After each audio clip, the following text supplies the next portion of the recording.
Sir இந்த ஒரு தடவை மட்டும் உதவி பண்ணுங்க சார். உங்கள் வீட்டுக்காரரு டிரைவராக எங்கள் கம்பெனியில் வேலை செஞ்சுட்டு இருந்தது வாஸ்தவம் தான். அவர் இருக்கிற வரைக்கும் மாதம் சம்பளம் கரெக்டாக கொடுத்துட்டு இருந்தோம். அவர் இறந்ததுக்கப்புறமா எங்களால் என்ன முடியுமோ அதை பண்ணியிருக்கோம். நீங்கள் மறுபடியும் வந்து பணம்னு கேட்டுட்டு இருந்தா எங்களுக்கு மட்டும் பணம் என்ன மரத்துலையா காய்க்குது? கிளம்புங்கம்மா, எனக்கு நிறைய வேலை இருக்குது, கிளம்புங்க.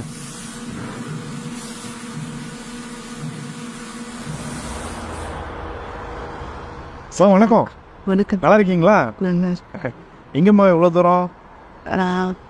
ஒன்றும் இல்லை சார், சும்மா சார். அம்மா எதுனாலும் தயக்கலாமல் கேளுங்க, நாங்களாம் உங்கள் கூட பிறந்தவங்க மாதிரி. ஒன்றும் இல்லை சார், ஒரு பாப்பாவோட கடைசி செமஸ்டர் ஃபீஸ் கட்டணும், அதுக்கு. இது கேட்கறதுக்கு எதுக்கு இவ்வளோ சங்கடப்படுறீங்க? உங்கள் அக்கௌண்ட் நம்பர் எங்கள்கிட்ட இருக்குது, நான் உங்களுக்கு பணம் அனுப்பி வைக்கிறேன்.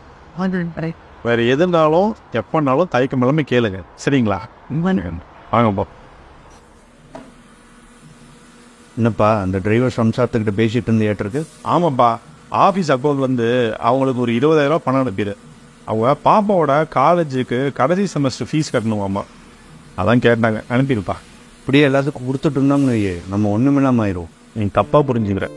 இந்த உலகத்தில் ஒருத்தங்களுக்கு உதவி பண்ணி ஒன்றுமில்லாமல் போனவங்க யாருமே கிடையாது.